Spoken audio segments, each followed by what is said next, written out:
আল্লাহ বলেন মুসা নবী রে 1,40,000 ভাষায় তোমার সাথে আলোচনা করেছি, একটি কথাও তুমি বুঝতে পারো নাই। তার কারণ হলো 1,40,000 ভাষার ভিতরে তোমার মাতৃভাষা ইব্রানি ভাষা ছিল না মুসা নবী। সেজন্য আমি আল্লাহ রাব্বুল আলামিনের আলোচনা বুঝতে পারো নাই। মুসা নবী সিজদায় পড়ে কান্না শুরু করলেন, মাবুদ গো, এত মায়া করে আদর করে দাওয়াত করেছেন তুর পাহাড়ে, এখন আলোচনা করলেন 1,40,000 ভাষায়, একটা কথাও বুঝি নাই, বিরহ বেদনা নিয়ে বাসায় যাইতে পারবো না। ও মাবুদ, পারবেননি? 1,40,000 ভাষার প্রত্যেকটা কথা আমি মুসা নবীর মাতৃভাষায় আলোচনা করতে আমার আল্লাহ বলেন মুসা নবীরে 1,40,000 ভাষা সকল আলোচনা তোমার মাতৃভাষায় তোমাকে শোনানো হবে, মনোযোগ দিয়ে শুনতে হবে। তবে শর্ত হলো কমিটমেন্ট করতে হবে, মধ্যখানে ডিস্টার্ব করবে না, আলোচনা শুনবে মাতৃভাষায় করব, রাগ করবে না, বেজার হবে না, মনের মধ্যে কোনো হিংসাও আনবে না। কমিটমেন্ট আদায় করে মুসা নবীর সাথে আলোচনা করতেছেন। এইবার নিজের মাতৃভাষায় আল্লাহ রাব্বুল আলামিন মুসা নবীর মায়ের ভাষায় আলোচনা শেষ করলেন। 1,24,000 ভাষায় আলোচনা শেষ, বিদায় নিয়ে চলে যাবেন।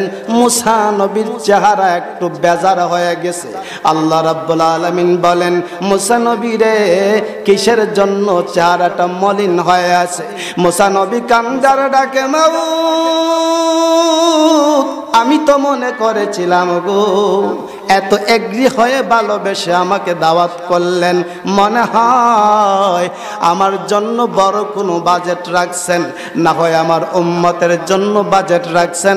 এখন দেখি আপনার দরবার থেকে 1,40,000 ভাষায় আলোচনা করেছি রে, প্রত্যেকটা আলোচনা কি তুমি বুঝতে পেরেছো? মুসা নবী চকুর পানি সেরে সেরে কান্দে আর বলে, মাবুদ গো, শুধু বুঝি নাই, তার তাকিক সহকারে বুঝতে পেরেছি। আল্লাহ রাব্বুল আলামিন বলেন, মুসা নবী রে, 1,40,000 ভাষার আলোচনা বোঝানোর জন্যই তোমাকে দাওয়াত করেছি। ও মুসা নবী, আর দেরি করা যাবে না, তোমাকেও কষ্ট দেব না। তোমার কাছে একটা প্রশ্ন করব, 1,40,000 ভাষার সমস্ত আলোচনা তুমি বুঝেছো? হ্যাঁ বুঝেছি। বুঝে থাকলে বলো দেখি, 1,40,000 ভাষায় আমি আল্লাহ রাব্বুল আলামিন তোমার সাথে এতদিন কি আলোচনা করেছি?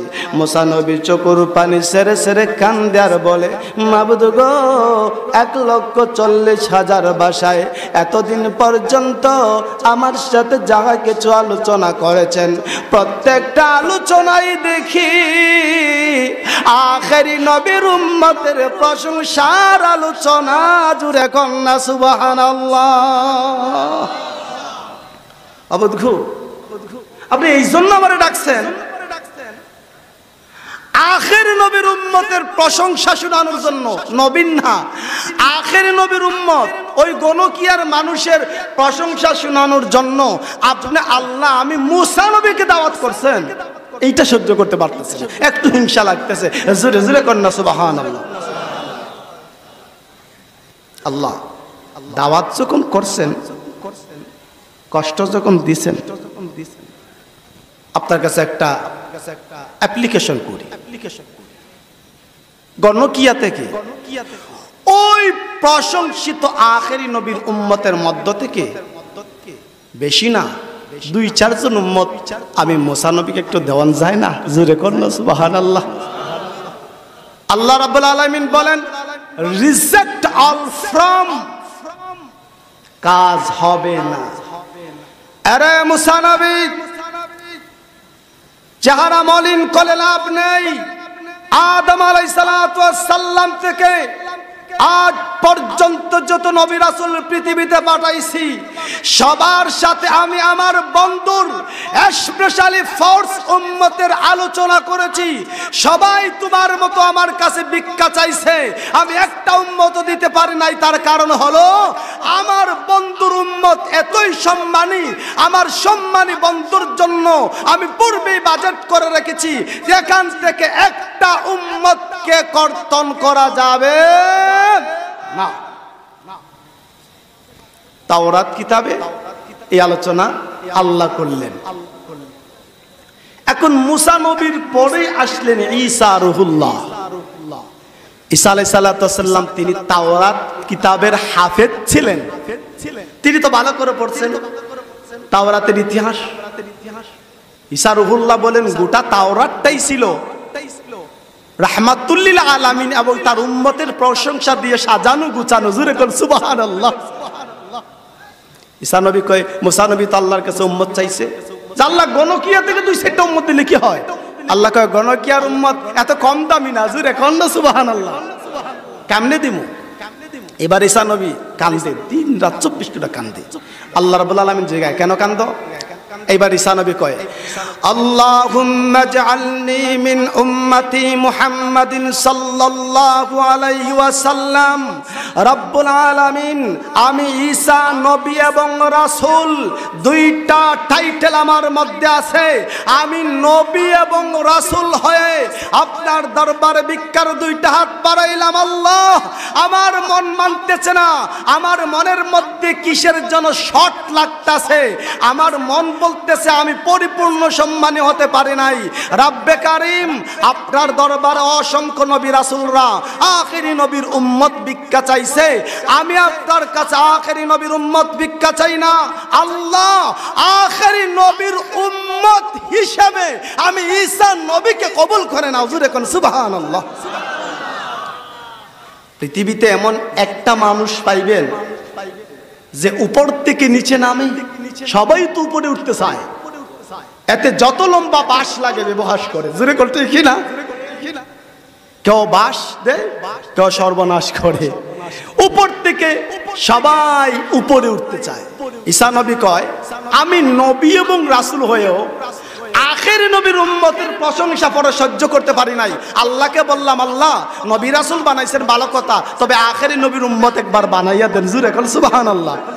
এই একজন মানুষ, একজন নবী রাসূলের দোয়া আল্লাহ কবুল করেছেন। কবুল করে গণকিয়ার আখেরি নবীর উম্মত যারা এখানে বসে আছো, তোমাদের সিংহাসনটা ঈসা নবী আল্লাহর কাছে ভিক্ষা চেয়ে নিয়েছে। কোন সুবহানাল্লাহ। আমরা সেই জাতি। আফসোস হচ্ছে কোথায়? এত দামি উম্মত আমরা সেলফ অ্যানালাইজ করি না। আমাদের ওজনটা সম্মানটা আমরা নিজে রাখি না।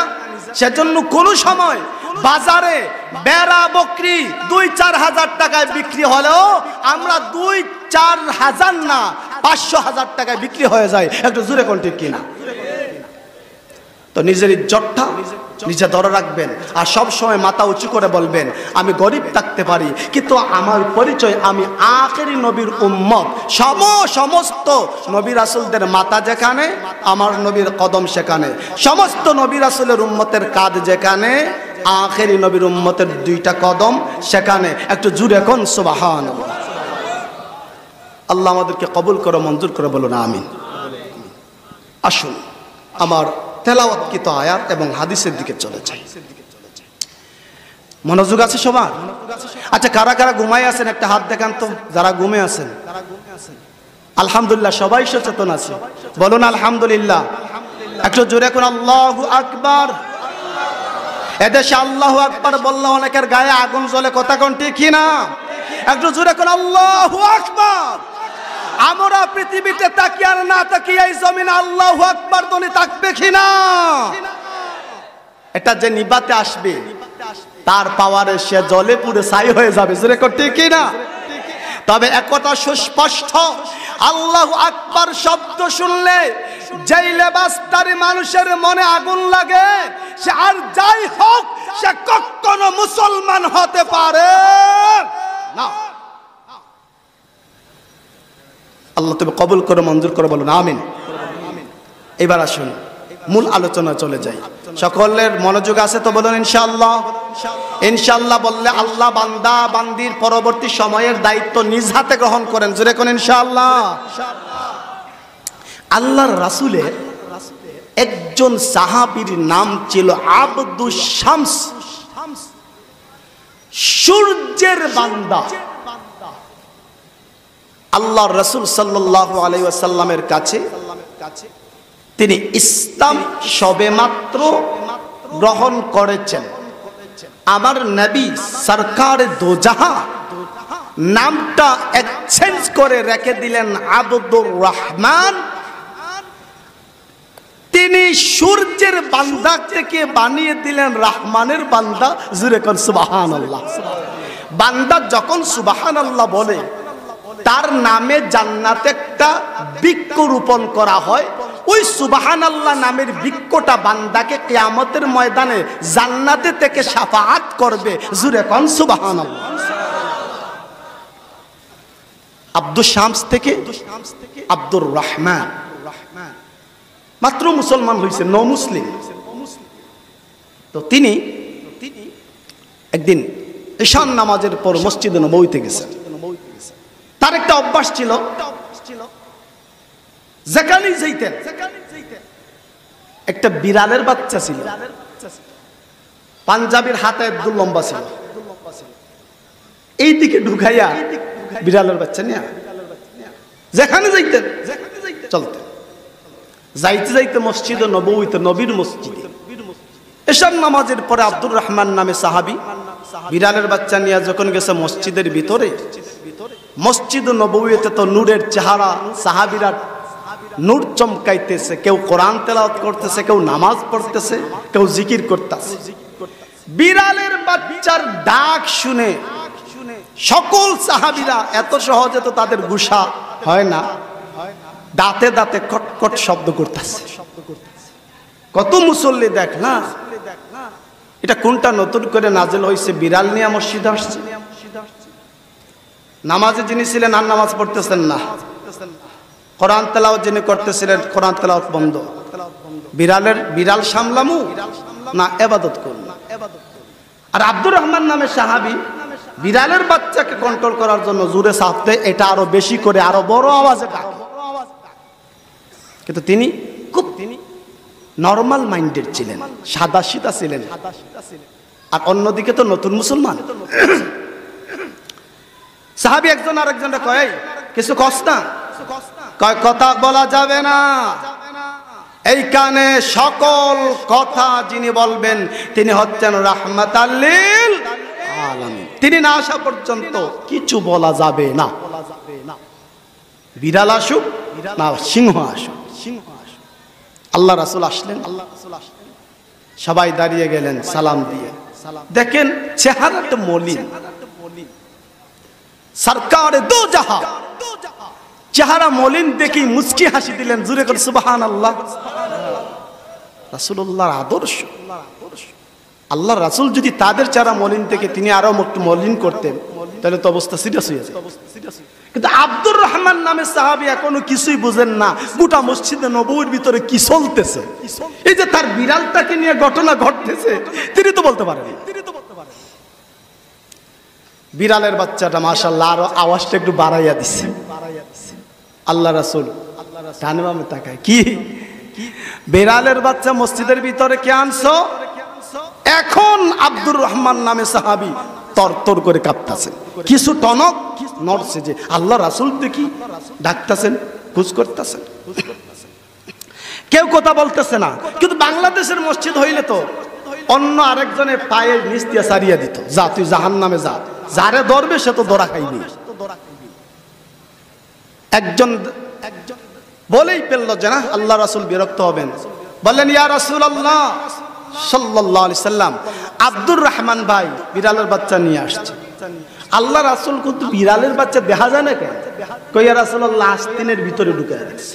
এই হাতের পাঞ্জাবিটা একবারে দূরে এতটুকু লম্বা, বিড়ালের বাচ্চা নিয়ে হাত চলাফেরা। এবার আল্লাহ বলছেন ইল্লা মান তাবা ওয়া আমানা। কেন আল্লাহ আগে তাওবার কথা বললেন? আগে তো ইমানদারটা তাওবা করবেন, এখানে আল্লাহ বলেছেন অগনবীজি ইল্লা মান তাবা ওয়া আমানা, এই তাওবাটা কাফেরের জন্য, কারণ কাফেররা আগে তাওবা করবে তারপরে ঈমান আনবে। একটু জোরে কোন সুবহানাল্লাহ। কাফেরটা কি করবে? ঈমান আগে না, আগে তাওবা করবে। হুজুর তাওবা কি?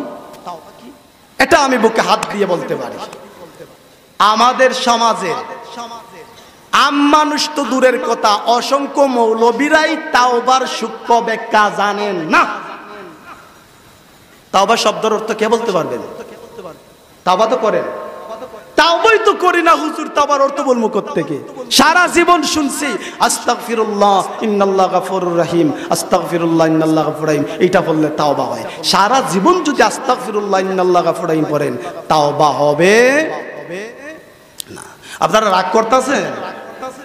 সমস্যা আয়াতে না, ব্যাখ্যার গেছে। এক ব্যক্তি রুটি তৈরি করতেছে, এক লোক দৌড়ে গেছে, কয় ভাই বলতো দেখি 2 আর 3 কত? কয় 5টা রুটি। 2 আর 3 কত? কয় 5টা রুটি। তো ইলা জিগায় 2 আর 3 5টা রুটি, 5 হবে বুঝলাম, তো 5টা রুটি হয় কেমনে? রুটিটা হইলে কই? এই যে আমাদের সমাজে এক্সট্রা একটা লাগানো হয়, এইটার মাঝে বেজাল। মূলে 2 আর 3 5, এখানে কোনো বেজাল নাই। এবার তাওবা শব্দের অর্থ কি? আরবি লগাত বলেন, গ্রামার বলেন, ব্যাকরণ বলেন, তার সূক্ষ্ম ব্যাখ্যা হচ্ছে তাবা ইয়াতুবু তাওবাতু মাসদার, তার অর্থ হচ্ছে রাজা ইয়ারজিউ, রাজা ইয়ারজিউ। আর রুজু শব্দের অর্থ ফিরে আসা। শুনেন মিয়া সাহেব, আমরা সবাই এখন মৌলবী সাহেব, আরবি সফটওয়্যার লামাই কিতাব দেখে দেখে পড়ি। আরবির অর্থ আরবিতে হয়, বাংলায় যেটা বলে এটা হচ্ছে নির্যাস, এটা রস। তাওবা শব্দের অর্থ ফিরে আসা। আর ইস্তেগফারা ইস্তাগফিরু, আল ইস্তেগফারু বাবে ইস্তেফাল থেকে অর্থ হচ্ছে ক্ষমা চাওয়া। ইস্তেগফার শব্দের অর্থ ক্ষমা চাওয়া, তাওবা শব্দের অর্থ ফিরে আসা। ইস্তেগফার পড়তে হয়, তাওবা করতে হয়। আমরা ইস্তেগফার পড়ি, তাওবা করি না, সেজন্য আমরা যেই অবস্থায় আসি সেই অবস্থায় থাকি, আমাদের পরিবর্তন হয়। ইস্তেগফার পড়তে হয়, তাওবা করতে হয়। এই সবকটা নিয়ে যান, আমার মনে হয় আজকের মাহফিলটা সার্থক হবে যদি তাওবার সবকটা জানতে পারেন। একটা কথা চিরসত্য, মহাসত্য, আমরা ছলে কলে কৌশলে কোনো না কোনোভাবে এই সমাজে পাপের সাথে গুনাহের সাথে জড়িত আছি। এমনিতে সিরতে আর সুরতে যত বড় দরবেশ হয়, জোরে কোন ঠিক কিনা? একটা লোক এখানে দাঁড়ায় বলতে পারবেন বুকে হাত দিয়া যে হুজুর আমি এই এলাকার মধ্যে অনেক বড় দরবেশ, কিন্তু কেউ জানে না, বলতে পারবেন? আরেকটা দাঁড়াইয়া বলবে কি কস মনে নাই, গত 3-4 বছর আগে তোর নিয়ে কি করছিলাম, জোরে কোন ঠিক কিনা? এত দূরে যাওয়া যাবে না।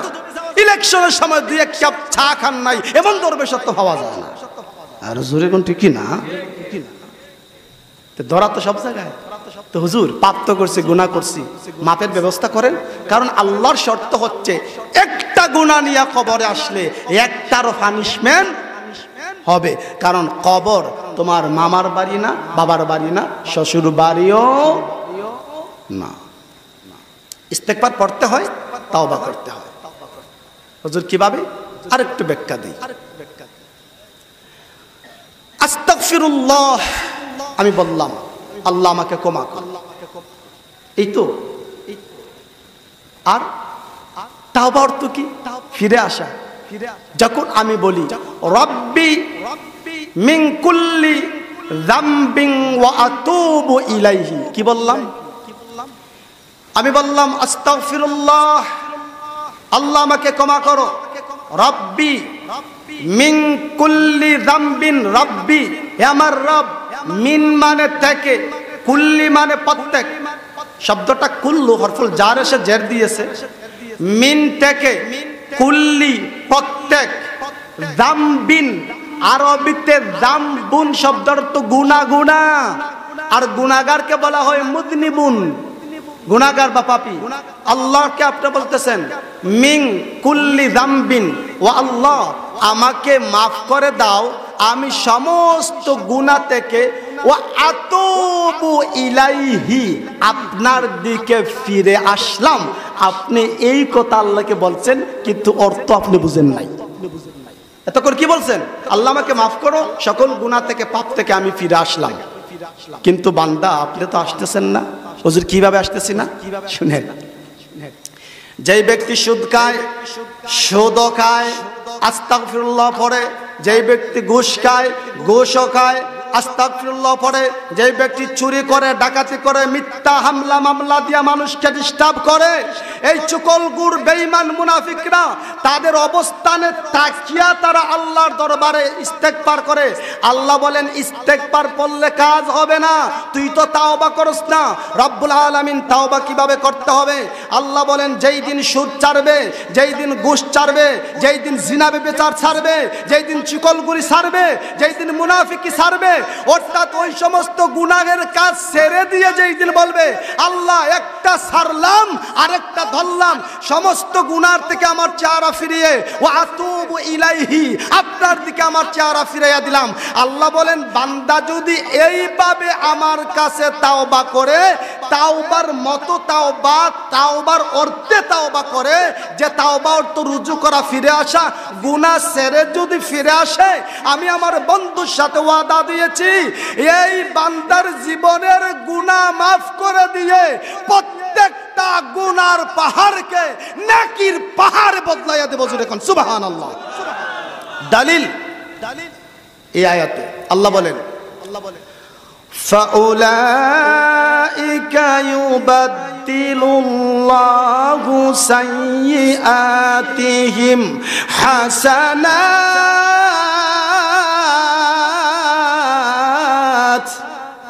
আরো জোরে করুন আল্লাহু আকবার। আল্লাহ বললেন ফাউলাইকা, ওই সমস্ত গুনাহগারদেরকে জানাইয়া দেন বন্ধু আমার। ফাউলাইকার মার্জা গুনাহগারদের দিকে, ওই সমস্ত পাপিষ্ট বড় বড় গুনাহগারকে জানিয়ে দেন বন্ধু আমার, তারা যদি তাওবা করে, ইউবাদদিলুল্লাহু, আরবিতে বাদদালা ইউবাদদিলু আর তাবদিল বাবে তাফঈল থেকে অর্থ হচ্ছে সম্পূর্ণ পরিবর্তন করে দেওয়া। সাইয়্যাতিহিম, তাদের গুনাহ সমূহ, হাসানাত, নেকি দ্বারা। ওগো বন্ধু আমার বান্দাকে বলো গুনাহ করে জীবনটা নষ্ট করে যেন গুনার সাগরে ডুবে না থাকে, সেজন্য আমার থেকে ফিরে হয়। আমি আল্লাহ ওয়াদা দিলাম গুনাহ থেকে ফিরে যখন আসবে তাকে পুত পবিত্র বানায়া দেব। গুনাহের সমস্ত সময়টুকুন, 1 বছর 2 বছর 20 বছর 40 বছর 50 বছর যদি গুনার সাগরে থাকে, আমি 50টা বছর নেকি দ্বারা পরিপূর্ণ করে দিব। জোরে কোন সুবহানাল্লাহ। হে আল্লাহর বান্দারা, এর থেকে বড় অফার, সারপ্রাইজ আর আল্লাহর দয়া তোমাদের জন্য কি হতে পারে? কোরআনের আয়াত, সুস্পষ্ট কোরআনের আয়াত। শর্ত কি? ফিরে আসবে। এজন্য আল্লাহ বলেন ইয়া আইয়ুহাল্লাযীনা আমানু তুবু ইলাল্লাহি তাওবাতান নাসুহা। একটু জোরে কোন সুবহানাল্লাহ। ইয়া আইয়ুহাল্লাযীনা আমানু, হে ঈমানদারগণ, তুবু, তোমরা তাওবা করো, ইলাল্লাহ, আল্লাহর কাছে, তাওবাতান নাসুহা, এই ডাল চাল পাকাইয়া খিচুড়ি মার্কা তাওবা না করে পুত পবিত্র প্রসিদ্ধ বিশুদ্ধ তাওবা করো। তাওবা করতে দেরি আমার আল্লাহ তোমাকে পবিত্র করতে দেরি হবে না।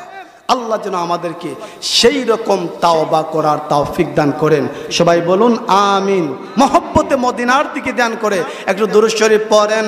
আল্লাহুম্মা সাল্লি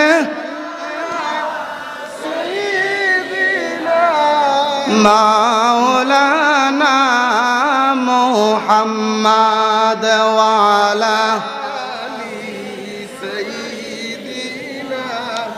মাওলানা সাল্লাল্লাহু আলাইহি ওয়াসাল্লাম। এবার তাওবা করব সবাই, বলুন ইনশাআল্লাহ। তাওবা ছাড়া কোনো উপায় নাই। একটা কথা চিরসত্য মহাসত্য, এই পৃথিবীতে একদিন আমরা ছিলাম না। যদি কেউ বলে তুই ছিলে, আপনি বলবেন আমি ছিলাম না। যদি বলে না তুই ছিলে, আপনি বলবেন আমি ছিলাম না। আপনার কথাটাই চিরসত্য, যেরকম ঠিক কিনা? আমার যদি কেউ বলে তুই সারা জীবন পৃথিবীতে থাকবে, আপনি যদি বলবেন আমি পৃথিবী থাকবো না, আপনি জিতবেন, যেরকম ঠিক কিনা? দাড়ি সাদা হইলে একটু কালার করা যায়, তা হায়াত বাড়ানো যায়? এখন তো বেশিরভাগ লাল দাড়ি, আগে তা দেখা যেত না। আগে মানুষের দাড়ি সাদা হইতো, এখন লাল হয়, যেরকম ঠিক কিনা? কাজ হবে না। ব্যাটারির চার্জ শেষ হইলে এমনিতেই ব্যাটারি ডাউন হয়ে গেলে যতই চার্জ দেন আর কাজ হয় না। আগে 2-3 ঘন্টা যাইতো চার্জে, এখন ডাউন হইছে তো 70 ঘন্টা চার্জ দিলে ওই 5 মিনিট হই, জুড়ে কোন ঠিক না? এবার আসুন আরেকটা আলোচনা করি। তাওবা যে করবেন মিয়া সাহেব, তাওবা করলে তো আল্লাহ পবিত্র করবেন। এখন তাওবাটা কবুল করানোর জন্য কিছু শর্ত আছে। সুবহানাল্লাহ। সমস্ত দোয়া যে করেন, সপ্তাহ হজ করেন, যাকাত দেন, এগুলো আল্লাহর দরবারে কবুল হইছে কিনা একদিন জিগান না আল্লাহরে। হুজুর আল্লাহরে জিগাইমু কেমনে? আমার আল্লাহ কয় কোরআন শরীফে আছে, জবাব দেওয়া আছে, প্রশ্ন কর উত্তর পাবে। জোরে কর সুবহানাল্লাহ। আরো জোরে কর আল্লাহু আকবার। আল্লাহ সুবহানাহু ওয়া তাআলা একটি আয়াত নাজিল করলেন, ইয়া আইয়ুহান নাস, হে পৃথিবীর মানব জাতি, কুলু, আকালা ইয়াকুলু, আল আকলু মাসদার থেকে কুলু, তোমরা খাও, জমিনে খাও। মিম্মা ফিল আরদি, আমি জমিনের মধ্যে তোমাদেরকে যা দিয়েছি তার থেকে তোমরা খাও। হালালান তাইয়্যিবা, হালাল এবং পবিত্র খাবার। এখন কিছু কিছু মানুষের কলিজায় একটু আঘাত লাগতে পারে যে হুজুর এত সাফাসাফির ওয়াজ করতেছে কেন? কারণ আমাদের সকলের একটু অ্যানালাইজ করলে খাদ্যের মধ্যে কিন্তু ভেজাল আছে, কথা বলতে পারতেছেন? আর অসংখ্য মানুষ জাহান্নামে যাবে এই পেটের কারণে, যেরকম ঠিকই না? আরো যেরকম ঠিকই না? আর এই পেটটাকে জাহান্নামের সাথে তুলনাও করা হয়েছে। এটা ছোট জাহান্নাম, আর এই ছোট জাহান্নামটা নিয়ে যে বড় জাহান্নাম। আল্লাহ বলছেন ও পৃথিবীর মানুষ, তোমরা খাও পৃথিবীতে, কারণ খানি ছাড়া থাকার কোনো সুযোগ নাই।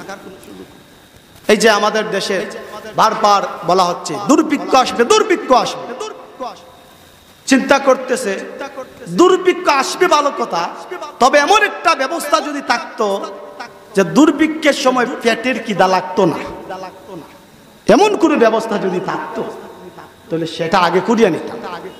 কারণ দুর্ভিক্ষ আসবে, সবচেয়ে বড় সমস্যা হচ্ছে পেটের খিদা সামলানো যাবে না, যেরকম ঠিকই না? নিজে না 1-2 বেলা খাইলেন না, কিন্তু বাচ্চাদেরকে কি করবে? দুর্ভিক্ষ আসতেছে, সরাসরি সরকার বলতেছেন এই দুর্ভিক্ষ পৃথিবীর কোন শক্তি ঠেকানোর ক্ষমতা নাই, একমাত্র যিনি ঠেকাইতে পারেন তিনি হচ্ছেন আল্লাহ রাব্বুল আলামিন। জোরে কোন ঠিক না? আল্লাহ বলছেন তোমরা খাও, জনমের মতো খাও, হালালান তাইয়্যিবা। উক্ত আয়াতটা যখন নাজিল হলো, قال تليت هذه الآيات عند رسول الله صلى الله عليه وسلم। উক্ত আয়াতটি যখন নাজিল হয়েছে, আমার নবী রাহমাতুল লিল আলামিনের একজন সাহাবী যার নাম ছিল সাদ ইবনে আবি ওয়াক্কাস রাদিয়াল্লাহু তাআলা আনহু, নবীজির একদম বিশ্বস্ত সাহাবী, জান্নাতের মেহমান সাহাবী, আমার নবী রাহমাতুল লিল আলামিনকে বললেন, তিনি লাফ দিয়ে দাঁড়ায়া গেলেন, তিনি বললেন ফাকুলু ইয়া রাসূলুল্লাহ সাল্লাল্লাহু আলাইহি ওয়াসাল্লাম উদউল্লাহ আন ইয়াজআলানি মুস্তাজাবাদ দাওয়াত। ইয়া রাসূলুল্লাহ, ইয়া হাবিবাল্লাহ, আপনার দরবারে ভিক্ষা চাই নবী গো, আপনি আমার জন্য আল্লাহ রাব্বুল আলামিনের কাছে একটা দোয়া করেন। আমার নবী বলেন কি দোয়া করব? নবীর সাহাবী বলতেছেন ইয়া রাসূলুল্লাহ, ইয়া হাবিবাল্লাহ, আল্লাহ রাব্বুল আলামিন যেন দুনিয়ার জমিনে আমাকে মুস্তাজাবুদ দাওয়াত বানিয়ে দেন। অগণকিয়ার এলাকার মানুষেরা মুস্তাজাবুদ দাওয়াত কারে কয় একটু বুঝে নেন। আমার নবী রাহমাতুল্লিল আলামিন বলেন, মানুষের মধ্যে অনেক প্রকার মানুষ আছে, তোর মধ্যে অলি আব্দুল গৌস কুতুবের একটা ক্লাস আছে। অলি আব্দুল গৌস কুতুবের মধ্যে সর্বশ্রেষ্ঠ ক্লাস যারা পায় তারা হয় মুস্তাজাবুদ দাওয়াত। আরে আমার উম্মতেরা শুনে রাখো, আমার কোন উম্মতের মধ্যে জানি মুস্তাজাবুদ দাওয়াত হবে। মুস্তাজাবুদ দাওয়াত আল্লাহর দরবারে 100 বার যদি হাত বাড়ায়, আমার আল্লাহ বলেছেন বন্ধু গো, মুস্তাজাবুদ দাওয়াত 100 বার আমার দরবারে হাত বাড়াইলে আমি আল্লাহ একটা বারের জন্য তার হাত খালি ফিরাইয়া দেব না। জোরে কন্যা সুবহানাল্লাহ।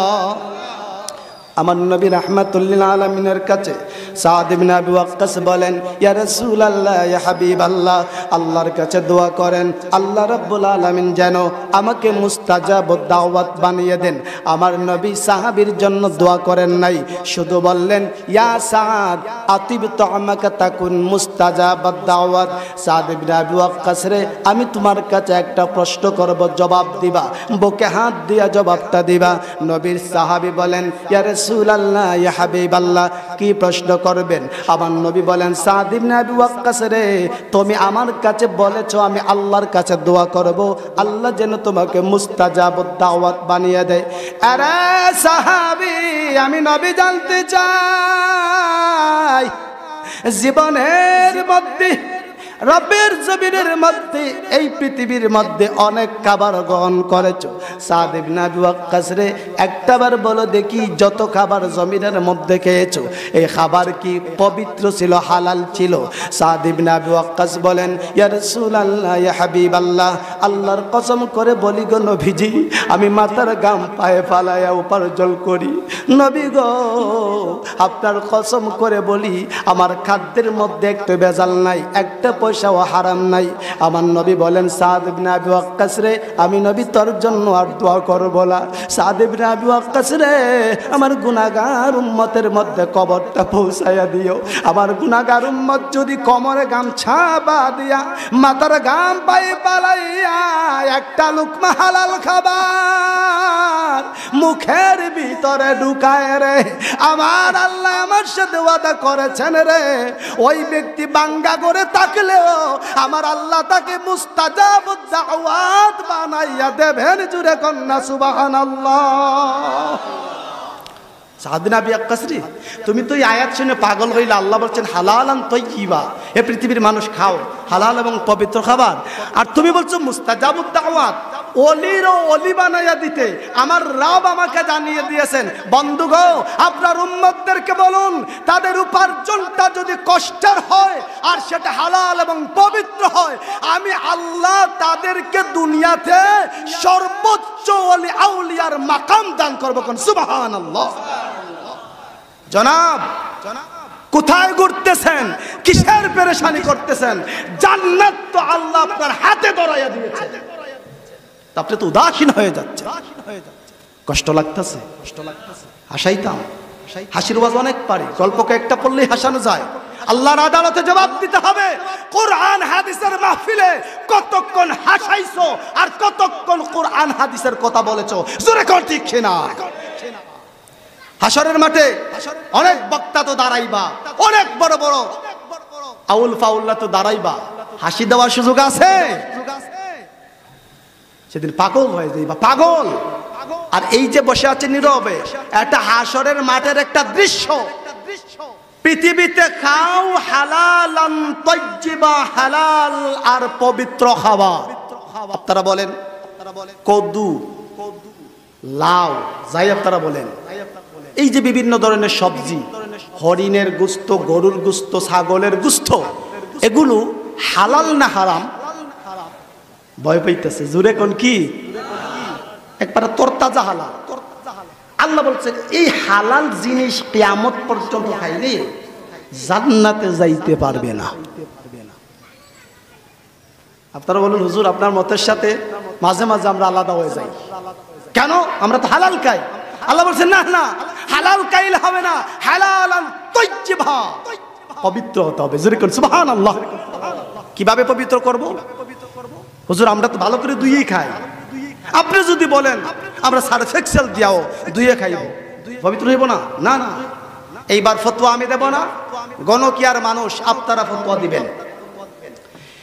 এই হালাল কদু, হালাল গরুর গোস্ত, হালাল হরিণের গোস্ত, হালাল ছাগলের গোস্ত, হালাল ছাগলের দুধ, হালাল গরুর দুধ, এই হালাল জিনিসগুলো যদি সুদের টাকা, ঘুষের টাকা, জুয়ার টাকা, টেন্ডার বাজির টাকার হয়, এই হালাল জিনিসগুলো হালাল থাকবে না, হারাম হয়ে যাবে। আরো জোরে করে কি হবে? এজন্য আমার আল্লাহ বলেছেন, পৃথিবীর মানুষেরা হালাল বস্তু মুখে দেওয়ার আগে লক্ষ কোটি বার আল্ট্রাসোনোগ্রাফি করে দেখো এই হালাল জিনিসটা পুত পবিত্র আছে কিনা। জোরে কোন সুবহানাল্লাহ।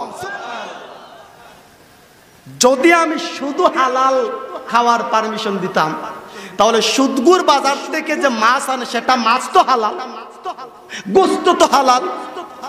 জোরে কোন ঠিক কিনা? ঘুষখোর, চোর ডাকাত বাজার থেকে যায় না, ওরা তো মদ গাঞ্জা আনে না, হালাল জিনিস আনে, তো সেও তো হালাল খাইছে। আমি যদি পবিত্রতা ঘোষণা না করতাম, তাহলে সুদগুর, ঘুষখোর, চোর ডাকাত আর টেন্ডার বাজরা পার পেয়ে যাইতো। জোরে কোন ঠিক না? আরো জোরে কোন ঠিক না? বুঝে আসতেছে ওয়াজ? এগুলো হচ্ছে কোরআনের ওয়াজ। এইবার আমার রাসূল তিনি কঠোর ভাষায় বলে দিলেন, যারা হারাম খায় তাদের উদ্দেশ্যে আল্লাহ রাসূল বললেন, তারগিবের হাদিস, والذي نفسي محمد بيده إن العبد ليقذف اللقمة الحرام في جوفه ما يتقبل منه عمل 40 يوما।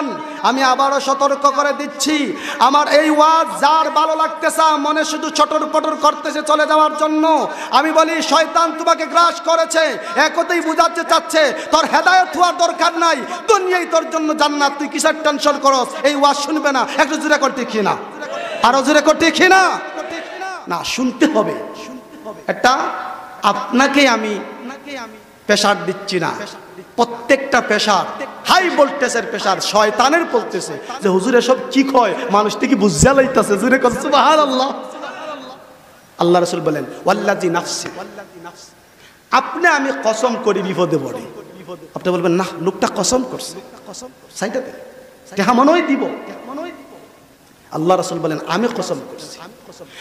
হে আমার উম্মতেরা, ওয়াল্লাযী নাফসি, আমি আমার নফস, আমার জানের কসম করে বলতেছি, ইন্নাল আবদা লা ইয়াকযিফুল লুকমাতাল হারামা ফি জাওফিহি, আমার উম্মতের মধ্যে যেই ব্যক্তি একটা লুকমা হারাম খাবার জেনে শুনে মুখের ভিতরে প্রবেশ করাবে, মা মানে না, ইয়াতাকাব্বালু, তাকাব্বালা, ইয়াতাকাব্বালু, ইয়াতাকাব্বালু, আল্লাহ বলেছেন মা ইয়াতাকাব্বালু মিনহু আমালু 40 ইয়াওমান।